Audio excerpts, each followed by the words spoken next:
What if Jesus Christ knew something about death that was deliberately hidden from you? What if everything you've been told about the afterlife, about heaven and reincarnation, isn't the complete truth? What if death doesn't liberate you but recycles you back into the same cosmic prison? Most people never question the luminous tunnel, the comforting voices, the overwhelming light that appears when consciousness leaves the body. They trust it completely. But what if that trust is exactly what keeps souls trapped? The ancient Gnostics, those early mystics who preserved Jesus' secret teachings, whispered of a truth so revolutionary it was condemned as the most dangerous heresy in Christian history. They revealed that the world itself was not created by the true God, but by an impostor, a blind architect they called the Demiurge. And according to these hidden texts, this same being has constructed an endless wheel of birth, death, and rebirth, a reincarnation system that captures souls and returns them to this matrix reality again and again. Jesus understood this trap intimately. According to Gnostic Gospels, he didn't come just to die for sins, as the church later taught. He came to reveal how to escape the entire cosmic system, including what happens after death. He taught that liberation meant breaking free from the cycle itself, not perfecting your journey through it. This is the knowledge that was suppressed, buried beneath centuries of institutional doctrine, branded as heretical, and nearly erased from history. Because here's what they don't want you to understand. If too many souls remember the truth about death, if too many recognize the reincarnation trap for what it is, the prison itself would begin to crumble. The powers that govern this reality depend on your forgetfulness. They require that you return willingly, lifetime after lifetime, believing you're evolving when you're actually just cycling through the same patterns. In Teethsby, though, you'll discover what Jesus and the Gnostics really taught about death, why the tunnel of light might not lead where you think, and the hidden signs that reveal when you're being lured back into incarnation. Most importantly, you'll learn the ancient techniques for recognizing the difference between false light and true divine radiance when your moment comes. Long before Christianity became an empire religion, before councils decided which gospels were acceptable and which were forbidden, Jesus taught a small circle of initiates about the true nature of reality. These weren't the watered-down parables he shared with crowds. These were the mysteries, the hidden knowledge that would later be preserved in Gnostic texts, like the Gospel of Thomas, the Secret Book of John, and the Pistis Sophia. What did Jesus reveal to those ready to hear? That the God of the Old Testament, the one who created the material universe, was not the ultimate divine source. The Gnostics called this creator the Demiurge, a lesser being who fashioned the physical cosmos as an imitation of the true eternal realm. This architect,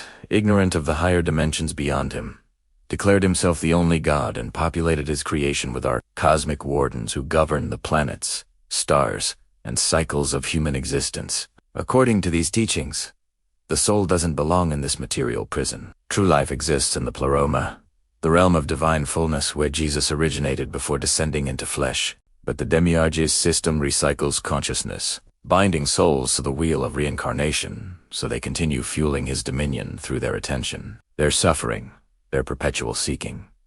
This claim was explosive. Nearly every religion of the ancient world portrayed death as passage into divine reward or punishment, but Jesus and the Gnostics dared to say something far more unsettling: that death itself is the snare, the moment when souls are most vulnerable to deception. The Nag Hammadi texts, discovered in Egypt in 1945, preserved these dangerous teachings in sealed jars, buried for nearly 2,000 years.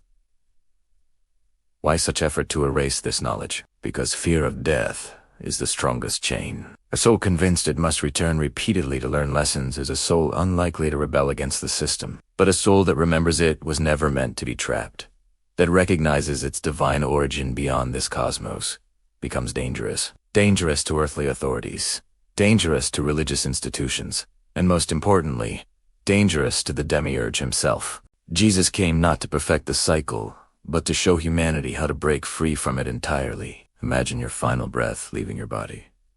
The weight and pain dissolve. Suddenly you're floating in a vast, luminous expanse. Before you appears a brilliant tunnel of light, radiant and irresistible, pulling you forward. Loved ones emerge from the brightness, smiling, calling your name. Relief floods through you. Tiziz, Aben, this is home. This is home. This is, finally, peace. But Jesus and the Gnostics would interrupt this scene with a profound warning. Be careful, soul, for not all that shines is divine light. According to the secret teachings preserved in texts like the hypostasis of the archons and the apocryphon of John, what millions experience as the afterlife is actually the opening gate of the reincarnation cycle. The tunnel of light is a construction, a luminous snare woven by the archons to recycle consciousness back into the wheel of birth and death. The comforting voices calling you forward may not be your ancestors at all, but projections. Carefully crafted illusions designed to prevent you from questioning where you truly are. This is why Jesus taught his closest disciples secret passwords and recognition signs. Mystical knowledge that would allow an awakened soul to navigate death without falling for the counterfeit radiance. Think of it as cosmic hypnosis. The moment you die, you awaken briefly from the dream of physical life, only to be lulled back into an even deeper sleep. Just as morning dreams fade when you wake, the memory of your soul's true freedom fades when you return to a body. Each incarnation erases the knowledge of your divine origin, while you struggle with desire, fear, and distraction across countless lifetimes. The archons tighten their control. The Gnostic texts describe this in symbolic language. The Pistis Sophia speaks of the perilous journey through realms of judgment and false lights. The Gospel of Mary describes how the soul must pass through powers that question and accuse. Jesus taught that beyond these counterfeit realms lies true radiance, the authentic light of the pleroma that cannot be faked or imitated. But without awareness, without direct gnosis, how would a soul recognize the difference? The false light dazzles and demands. The true light awakens and liberates. If the first trap is seduction through false light and comforting illusions, the second trap is entanglement through judgment. Jesus and the Gnostics taught that after death, the soul doesn't drift freely. Instead, it encounters the archons acting as cosmic gatekeepers. These forces question, weigh, and judge the soul, not to guide it toward liberation, but to bind it more tightly to the cycle of matter. You've heard about the life review and countless near-death experiences. People describe being shown their deeds, feeling their emotions replayed, being told they must learn more lessons and return to Earth. But here's the question Jesus would have you ask.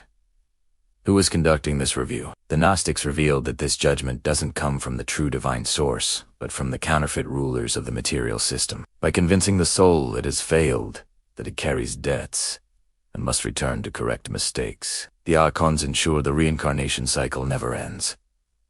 Perhaps the real hell isn't fire and torment at all. Perhaps true hell is returning to Earth repeatedly, reliving incarnation after incarnation without ever truly ascending beyond the Demiurge's domain. Think of it as a cosmic courtroom where the judge, jury, and prosecutor all serve the same system. You're convinced of your guilt, sentenced to return, and told it's for your spiritual growth, when in truth, it's for their dominion.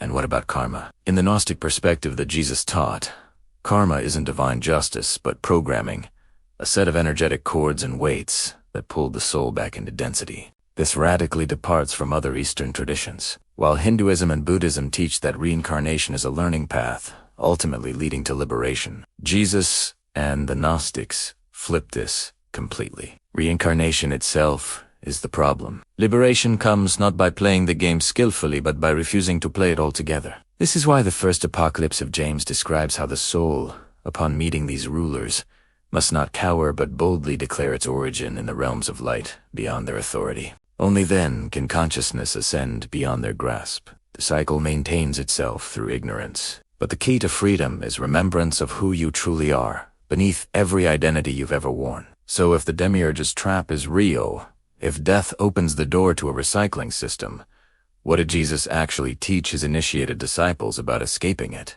The answer lies not in waiting for death, but in awakening now. According to the Gnostic texts, Jesus emphasized that liberation begins with a fundamental question.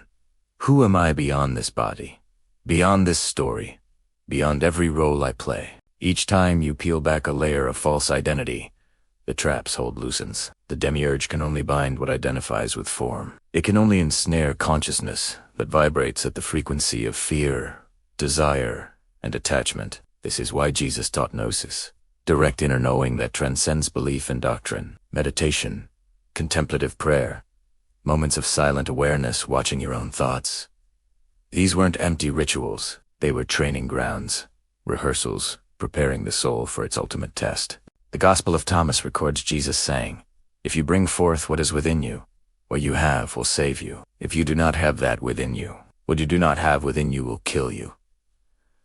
This cryptic statement points directly to the importance of cultivating inner recognition now, before the moment of death arrives. When you learn to hold presence in the eternal now, you become far less susceptible to being deceived by dazzling illusions later. Here's a practice Jesus may have taught his inner circle. Close your eyes and imagine the tunnel of light before you. Feel its magnetic pull. Hear the voices calling. Then ask with complete sincerity, is this true divine light or a projection of the lower powers? Practice discerning the difference between what dazzles and what genuinely awakens, between radiance that demands and light that liberates. The Gnostics also whispered about passwords and seals, symbols of inner authority. You may not need literal secret words, but you absolutely need recognition. Recognition that you are a spark of the infinite source, not a subject of the Demiurge. Recognition that you belong to the pleroma, not the prism. The recognition, held firmly in consciousness, becomes the key that unlocks every gate. Jesus didn't teach escape from the world through despair, but seeing through the world with clarity. Every moment of awareness creates a crack in the cosmic cage. Every act of remembrance is a step beyond the wheel. So the question becomes, how do you live right now in a way that prepares your soul for liberation when death arrives? Start by releasing attachments to outcomes. Notice when you're clinging to roles, identities, and stories about who you are. The soul that identifies strongly with I am a parent, I am successful, I am spiritual creates hooks that the archons can use to pull consciousness back into incarnation. This doesn't mean abandoning your responsibilities. It means holding them lightly, recognizing they're temporary costumes you're wearing, not your eternal essence. Practice dying daily, as mystics have taught across traditions. Each night before sleep, consciously release the dead. Release your name, your history, your personality. Rest in the awareness behind all experience. This rehearsal trains consciousness to maintain presence, even when the body falls away. Jesus taught that those who overcome death while living will taste death and find it powerless. Cultivate discernment between true spiritual guidance and seductive illusions. How do you know the difference? False light creates dependency, makes you feel special, reinforces your sense of separate self. True light dissolves boundaries, asks nothing, and liberates you from the need for external validation. False light speaks to your ego. True light dissolves the ego entirely. Ask yourself regularly, would I recognize the counterfeit radiance? Would I walk into it unquestioning, or would I pause and look beyond it? Don't answer once and forget.